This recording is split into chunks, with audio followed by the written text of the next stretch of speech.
This is the Giraffes Don't Eat Steak podcast, a show that brings you marketing stories, tips, hints, and much more. A treat for those who want to succeed in business or marketers who just want to learn. Hello, Alex. Hey Erica, how's it going? I am great. How are you? Very well, thank you. Very well. Good. Well, you know me when I find shiny new tools that I think are awesome. I've invited Robin here today to come and talk to us about the GC index, which Hey is Robin. another Alex, awesome tool that I found. it is awesome, and thank you, Erica, and hello, Erica and Alex, and hello to everyone out there. Brilliant. But before we move on to Robin, Alex, you had an exciting weekend, I believe. Do you want to I share did. your news? Yeah, I did. I competed at a jiu-jitsu competition in the purple belt division, and I recently got promoted to purple belt, actually only in October, so it was a bit of a step up in competition. It was a harder competition. The fights were harder this time, but I still won. I won all my fights and I won gold medal. So I was very happy with that. Well done. Well, the last time you won a gold medal, you like brought it with you. I No, actually no, do have it there. I've got it no here. gold medal today.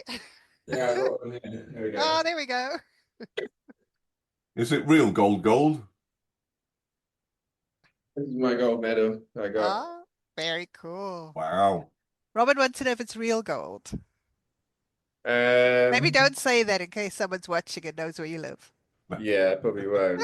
I That's don't think fine. I've actually don't think I've ever held real gold, so I'm not even sure if I'd know if I was holding real gold or not, to be honest. Well, as long as you don't bite into it and you find out it's chocolate. Well, I did take a few photos of, like, I don't know if you've ever seen the Rafael Nadal classic, biting your medal when you win. I did do that. And it wasn't chocolate. I can confirm it's not chocolate. And it's quite warm here, so it would have So don't melted if it melt. was chocolate, but it's still intact. Um I would say it's probably not real gold, but I've been wrong before. Oh, well, it's awesome anyway. I was telling Robin before you joined, I was like, ooh, I did some sort of martial arts. I can't remember which one. So thank you for explaining that because I would have got it wrong. I did one class of karate, and that's about it. That was when I was scouts a long time ago. I know the blocking moves, that's about it. Brilliant. Awesome. Well, Robin, over to you. Why don't you introduce yourself to the viewers and listeners and Alex? Okie dokie. Well, I'm Robin Davis. I'm a solopreneur of a company called Assuritivity Consulting Limited. I'm an advisor, uh, and I specialize actually in building the foundations of organizations. They typically overlook the most obvious things, and the most simplest and obvious thing is people. So I have switched from being more technology based. So my background is in architecture, strategy, and operating models. But I always prioritize technology over the process of the people. And I thought, poor people, they get labeled with project manager, program manager, whatever else, but there are different flavors and it's not utilizing people's potential. So when I found this thing called the GC index, it stands for the game changing index, it brought everything to life. I thought, people, they do have a potential to make an impact, and it brings the invisible visible. It enables people to actually understand where their major potential is. And then you can actually tailor coaching, education, training, to align with that. So there are things that you do during your day which you don't like doing. So for me, it's admin. Uh, Erica, I think the same is you. So that's what we align with, what we call our implementer. I won't go into all that yet. But when I found the GC index, that was a major milestone. I thought this is something I've been looking for a very long time. So we can actually change it from technology, process, and people and flip it the other way up. So we actually put people at the top especially as AI has come around as well. So I'm also a core member of an AI collective of over 700 people worldwide. Actually, I think it's 900 now. So Robin, let's Yeah. just take a bit of a step back because I think you and I are, well, you're even more ahead and then me. Alex is looking confused. Fine. What is the GC index? What is Yeah, that was my question. Where does it originate from? What is it? what What is does it it? measure? Okay, well, it originates from chief psychologists. They were asked in about 2014 by a consortium of businesses to identify they were challenged with identifying the game changers in the world. Business wanted to know, how do we find the likes of Steve Jobs in our organizations? And they did a load of research across various studies and identified that, yes, they could quite easily identify the game changers. But in the data, they found there's a lot more in there. So I'm just going to change. So this is what the GC index actually looks like. So it's five colored blobs, 5 colored balls, balloons. So the game changer is actually the green one, the top right. But they found there was a lot more in there. So they identified the blue one, the strategist. They identified the red one, which is the implementer, and the orangey yellow one, which is the polisher. So the game changer is the one that finds the left field ideas, the real transformational, creative, inventive ideas. They typically struggle to actually communicate their ideas to other people. So we buddy them up with the strategist, the blue one. So they look at patterns, they look at strategy, they look at the long term. So they're able to piece together the game changers' ideas and say, yes, that will fly, and they can kick the tires, and they can also translate it to everyone else. The red one, the implementer, they don't like the ideas people. They just want to know, okay, just tell me what you want me to do and by when, and I'll deliver it. So people with high energy there, they will deliver it. The polisher wants to make everything perfect, and they're into continuous development, continuous innovation. So they will go with what has already gone before, and they'll just make it better. And in the middle, you got the playmaker. So that's someone who tries to collaborate and get consensus and get the most out of everyone. But everyone has different energies between 1 and 10. You'll see that I've got quite mediocre energies. My polisher is currently higher. But your level of energy dictates as to how much energy you actually have to do a certain activity. So you'll see my red implementer is quite low. So for me to do something like a project manager role, I don't have energy for that. If I'm doing implementation day in, day out, 8 hours a day, I don't have energy for that. So for our listeners, Yeah. That implementer for Robin is a 4 out of 10. Yes. That's why he says it's quite low. So Robin, you've got a yellow with an 8 there. What is that? That's your highest, 8 out of 10. Yes, that's my polisher. So Polisher. I'm currently for the last year and a half, I'm in a phase of actually improving and pivoting my services to come up with different propositions for people. So that is trying to make everything as perfect as it can be for phase 1, phase 2 of my services. Okay. So just the reason we connected was I filled in this survey. So for those of you listening, it's a bit like Myers-Briggs, I guess, where we all have all of it in some shape or form, but some things we have higher energies for than others, right? So there's hardly, have you ever seen a 0 in any of the blocks, Robin? Uh, yes, I Oh, have. you have. Ooh, Yeah. okay. So it is possible to be a 0. Yeah. And it was fascinating, and the way this relates to marketing, if you're still listening and wondering what on earth does this have to do with marketing, the way this relates is Robin did my personal profile, which we fought about, I must admit, because it had me as a high on the people side. And those of you who know me know that as an introvert, if you talk about people, my immediately instinct is to run away screaming. But anyway, after we unpacked it and spoke about it, I understood it.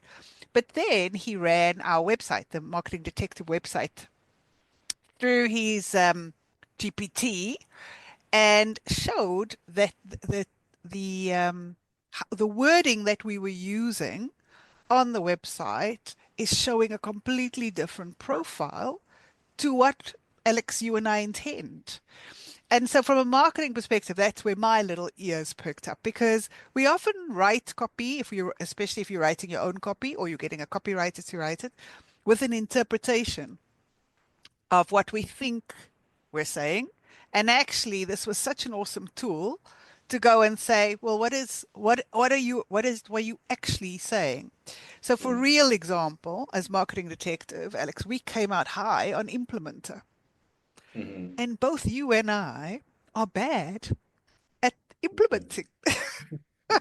We don't like it. We can do it. No, we're not bad. We're actually excellent when we do it lastminute.com, right? Night before, we can pull it out of the bag and we can do an excellent job. But we'd much rather be doing the strategy stuff, the target client identification, the digging into your business. That's where we're light up and we have fun, right? But the way that we've done the copy of our website is showing that we love the implementing side, and that's what blew my mind. That was like, oh, wait, no, that's not right. Do you want to talk a bit about that, Robin? Yes. So just to backtrack a tiny bit, I mean, the GC index is for people. Yes. So whether it's individuals or teams, so it scales to teams as well. It fully maps onto the business change life cycle. So it is very easy for people to understand. It does differ from the likes of personality assessments like Myers-Briggs, because that is much further down the what we call the cognitive behavioral pathway. So that's more on personality. It does not map directly to the business change life cycle. So it makes it very difficult for people to actually understand. I'm a Myers-Briggs INTJ, believe it or not, even though I'm quite gobby. But it's very difficult to say, well, that's very nice, but I don't know what to do with it. I don't know what to do with it in the business sphere. So the GC index is for people, but we do have an equivalent that we use, like you said, for any written documentation, whether it's LinkedIn, CVs, websites, any sort of messaging, vision statements, mission statements, where we look at the energy keywords. So yes, it is a keyword thing, but for any one keyword, it has to map directly with one of our what we call the proclivities. So we have the 5 proclivities, game changers, strategies, etc. Those keywords, unconsciously or subconsciously, we pick up on those in any written documentation, but it's very hard to actually understand. It's Yeah. very hard, which is why we say with the GC index and this thing called GC translate for written documentation, that we make the invisible visible. We can actually bring it to the fore and say, actually, how you're portraying yourself on your web pages or in your documentation or even your emails, is that the intent that you want to bring across? If not, we can help you actually tailor that so it does show you your strengths and your objectives a lot better. Of course, it may be that your audience is completely different that you want to attract. So as part of the GC index and GC translate, we can say, actually, if you are trying to attract this kind of audience, they get motivated by someone talking about these kinds of challenges or those kinds of challenges. So you can actually pivot it as well to what your ideal audience is actually looking for. So that you are complementing your audience with your services or with whatever you're marketing totally differently to what your own natural strengths are, because you know that you will complement them. Does that make sense? Yes, it makes sense to me. Well, I mean, it sounds like an incredibly powerful additional tool to use alongside your your own skill bases. So, for example, even a copywriter even a copywriter, I think it's a good sense check for a copywriter at a minimum that they're portraying the right message and the right value of the content to the reader.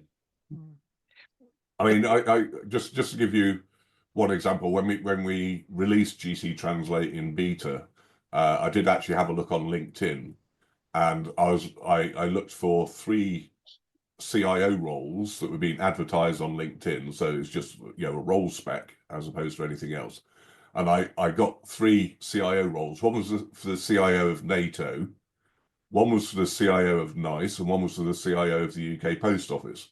Now, in NATO, you'd expect, for a CIO of NATO, it's long-term strategy, it's, lots of stakeholders.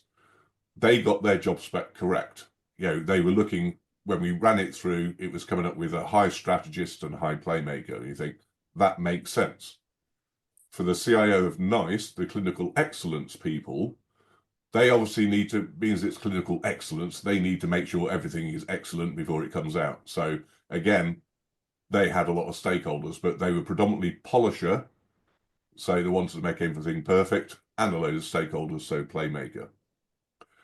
For those that know the UK Post Office, it's been going through quite a lot of turmoil for many years. The CIO role for that was pretty much even across all the 5 proclivities, which is very synonymous of what we call a transformational role. Basically, they need to change everything. So those are very good examples. Just at a glance, you can see, yes, they've got the job specs about right. And how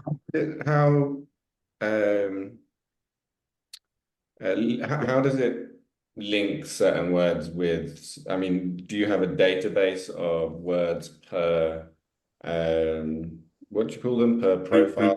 Proclivity. It's your natural tendency to do things. So, just to recap on that, your proclivity is your natural tendency. So, if you had 5 different activities, one each per proclivity, that you could choose from, you would tend to choose the ones where you have the highest energy, because you go, that's what gives me energy, and that's what I have a lot of energy in, and I like doing it.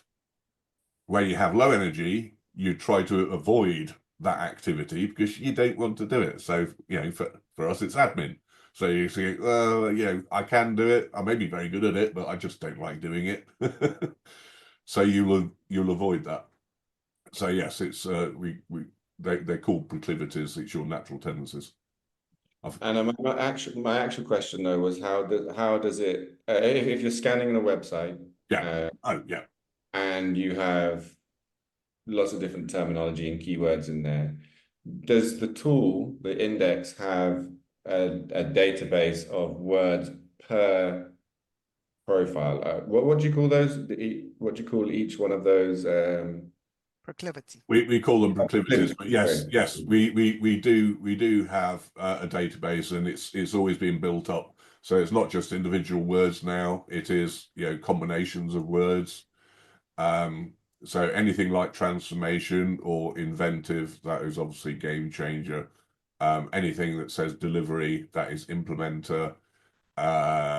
Polisher, things like continuous improvement. I mean, these are just basic examples, but each time we actually identify any new words, we do actually have an AI engine behind it as well that's trying to identify anything new that we don't already have.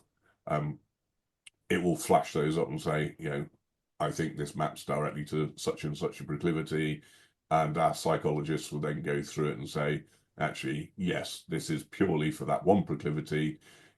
If it could relate to more than one proclivity, we discount it. We just say no because it's too ambiguous. So we do have a database, and it literally, I mean, Erica has been playing with it as well. I know the GC Translate. You can just do copy all from a web page or whatever document, just paste it to GC Translate. It literally takes 5 seconds, and it will come up with what the energy profile is straight away. So for me, the real power of this tool, other than the fact that I'm playing with websites, is about teamwork. And I thought this would be interesting, Alex, because when we had big marketing teams, so when we were part of big marketing teams in corporate, it was often very clear that we were missing an element.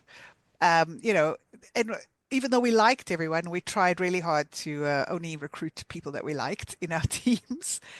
But then if everyone is, and this, this GC index made it all clear to me where we were going wrong, or where I was going wrong, maybe as a manager, because if everybody likes strategy and there's nobody in the team that likes implementing, then we have a problem, right? Because then your team is not functioning correctly. You probably Um, actually have two problems. okay. You first off, you don't have someone to do the implementing, but then if everyone has high energy and strategy, then they're probably conflicting with each other. That there will be someone who is dominant and someone that's been overlooked. So you have a high risk of people clashing with each other. Mm, okay, that makes well. I don't know what the rest of it would be interesting. Maybe we can reach out, Alex, to all our old And, team and, members. and also different viewpoints on strategy. Yeah. Yeah. Well, okay. But so how useful this would be if you're recruiting, right? If you Yeah, know very. where your team is currently sitting and where the preferences lie, so you can see where your natural gap is, and then quickly, I mean, it looks like you can run a CV through this tool, which will give you an indicator, which may help with shortlisting. If you've got thousands of CVs to go through, you can maybe shortlist the ones that are closest to the match you want, and then only meet those people. So I think there's lots of application for teams. I thought that was really exciting and something I wish we had. I mean, we all did Myers-Briggs, but as you say, I'm INTJ, and And that what? that means what? Yeah. It's more about self-understanding than business understanding, right? It's more personal development, I suppose. I, I think also like in if you're in a business that is scaling up rapidly at a certain point, Mm, also be really, really important because at that point you say, well, we're this size, but we need to double in the next 6 months because of whatever. And you as the lead strategist for the business, you can say, well, our business needs to be exactly the same in terms of the core team that we have because we've done really well, strategies, implementer, polisher, blah, blah, blah. And as you know, it's much harder to control the culture of a business as it grows. It gets harder and harder and harder and harder, especially if you have a rapid recruitment drive. If you yeah. recruit a person one by one person every year, you can take your time with that person.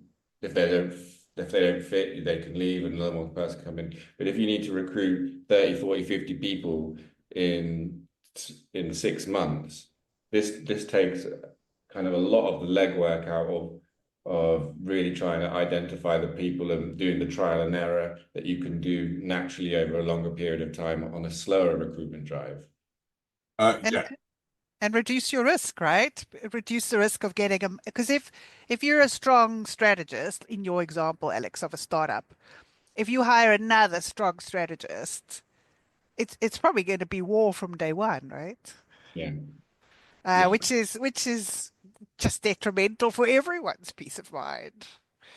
it is. I mean, we do engage with boards and CEOs. I mean, we can.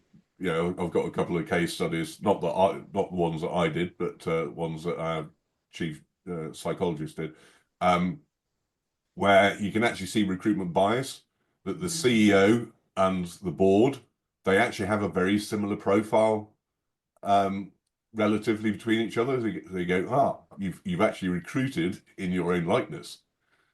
Whereas for others, we can see, like for a new CEO, a new CEO may say, okay, what am I contending with my board, and you can have a look at the existing team. So before you come up with a role spec for a replacement, they may think they want position X, but you think actually looking at your team, like you were saying, Erica, you don't need another strategist. You think actually you got plenty of strategists.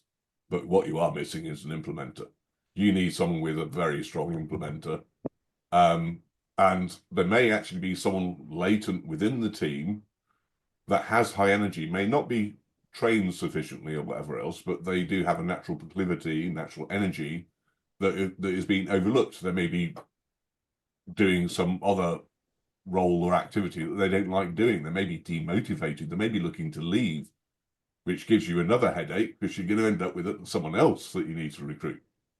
So, like you were saying before, Erica, yes, to actually profile the team before they actually go to market to say, what is it that you really need? Because I mean, that is one of my key propositions with exec search. When I talk to various headhunters, they said most of the time the first round, which can take a few months, the first round is often a washout because execs, they don't exactly know what they want. Yeah. But they do know after the first round of interviews, they go, we didn't know what we did want, but we know now what we don't want. Absolutely. Yeah, that's true. So we can shortcut that and save, 6 months, 12 months, very, very quickly, which, costs most organizations a lot of money. Recruitment is it's time and cost intensive. It's especially for small businesses who do not have an expert recruitment team, an HR team, whatever. And if it's just the CEO or the managing director or whatever, someone senior who has a lot on their plate already, to then start recruiting, it's for a better word, it's a ball ache.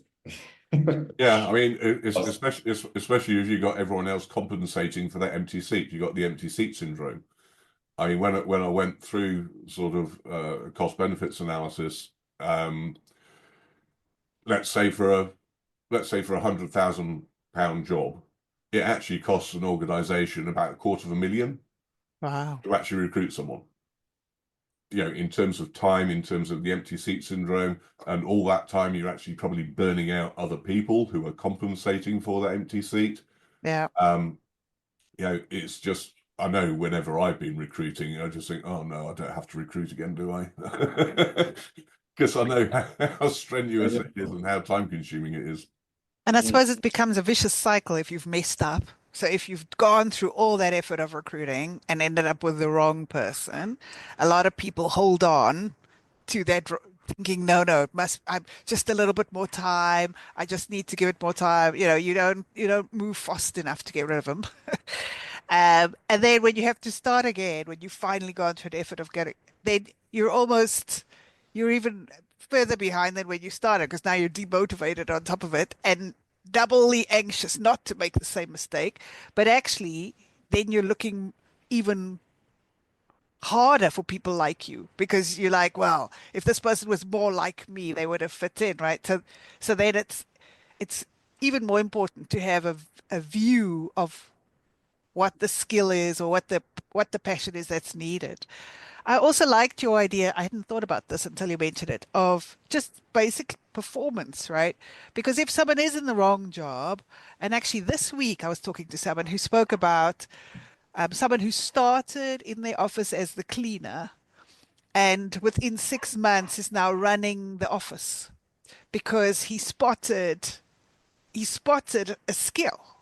And so there may be an opportunity there that because the job they're doing doesn't highlight the proclivities, that if you understand the proclivities, they may be better off in another job, um, and do better, right? So that's another angle that I actually hadn't thought about, is just getting people to be doing jobs they love. Yeah, I mean, for our team reports, we actually come up with 4 different types of report. One is dominant, one is inclusive, and I always forget the other one. But they show the team in different lights. The dominant one is based on what their dominant proclivities are. The inclusive one is we do a haircut a bit lower down. So basically, we're looking at who does have good potential. It may not be their top proclivity, but they could be successors of those in top proclivities or something that's been overlooked. So we can actually see where natural successors are. They may, as I said, they may not be properly skilled or trained in what they need to do. So your cleaner is a very good example. You know, they have the natural energy, they have the natural passion in a certain area. They just maybe need to get put on a training course or something like that. But we can also see very easily what we have a thing called a latent profile. So that's where all your energies are lower than 5. That Okay. means that someone is demotivated, that they are disengaged, and they're likely to go.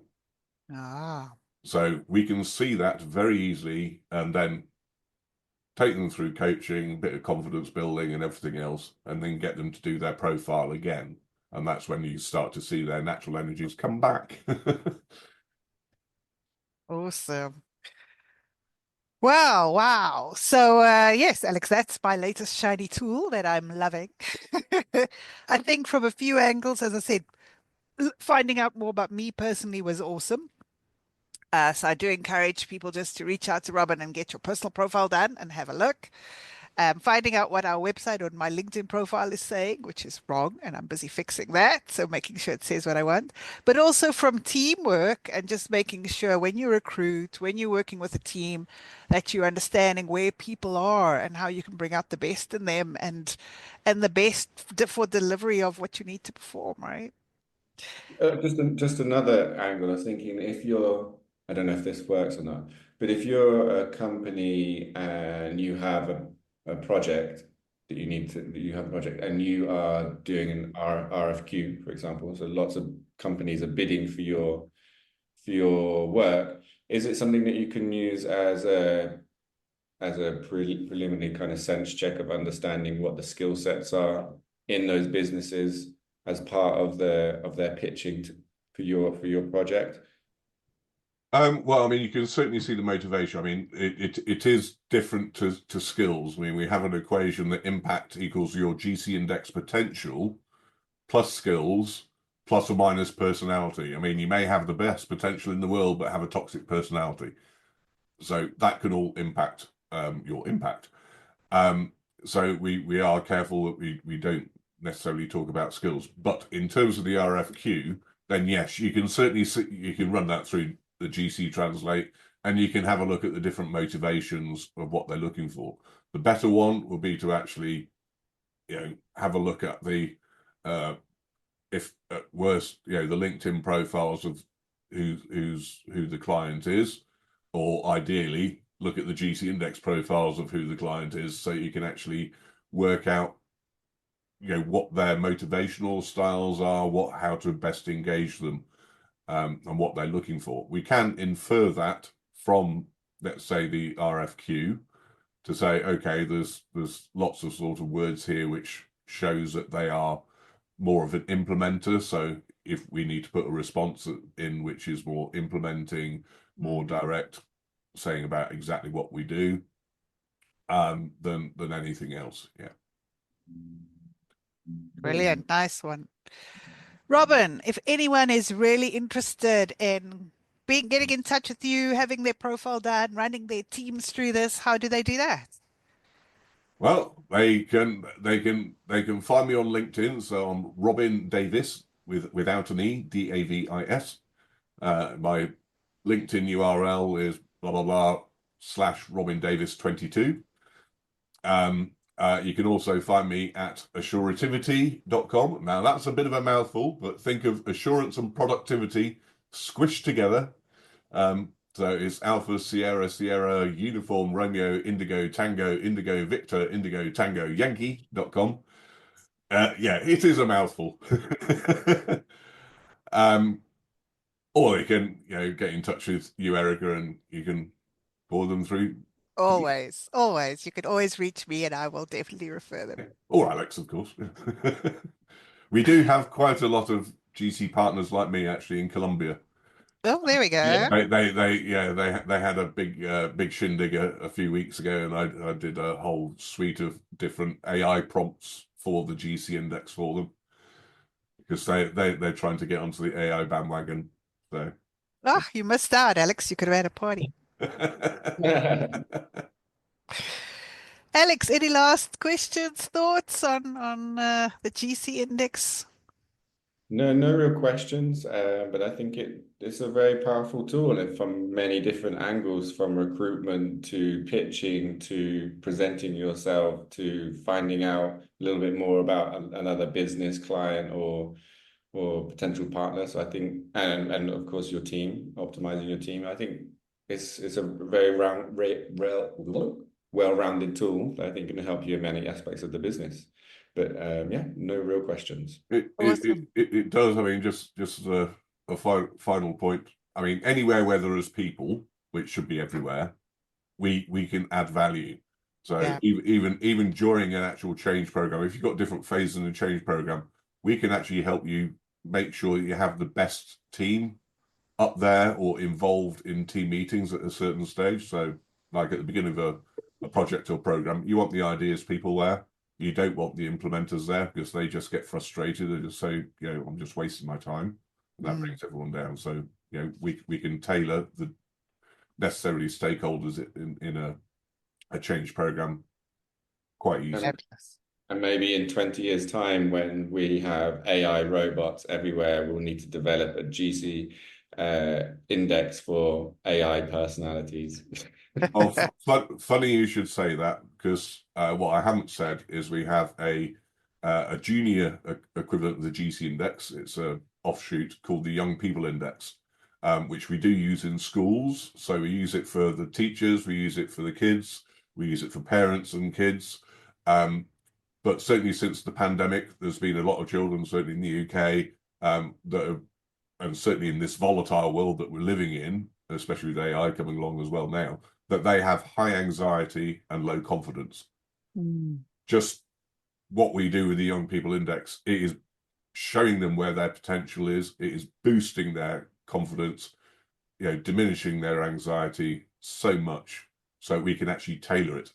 And as part of the sort of GPT and AI platforms that I've developed and I'm developing also with our GC Index HQ, the vision is, and I've got educators involved as well, the vision is that we can actually tailor education to the individual as to how the individual actually likes to learn the most. So they could have a core curriculum, 20% provided by any old teacher, then 80% of it actually then delivered by a tailored AI for that student. Wow, that sounds like a whole different podcast episode. It is. We'll get you back again, Robin, to talk about that, because I think there's a whole angle there that we haven't even touched on. But thank you so much for joining us today. It's been fabulous. Anyone listening, reach out to Robin. I think I'm super excited. I'm playing with this every single day. I'm having so much fun unpacking what I think and looking at different websites. So I'm sure there is value for everyone. Thank you very much for inviting me, both of you. Awesome. See you later, Alex. Bye, Robin. Thank you, Robin. Bye. That wraps up this episode of Giraffes Don't Eat Steak. Thanks for joining us. I hope you found value in our discussion and got some new ideas to apply to your own business. Tune in next week for another round of marketing insights and inspiration. If you enjoyed this episode, please leave us a review and subscribe on Apple Podcasts, Spotify, or wherever you listen to podcasts. We appreciate you listening. Catch you next time on Giraffes Don't Eat Steak.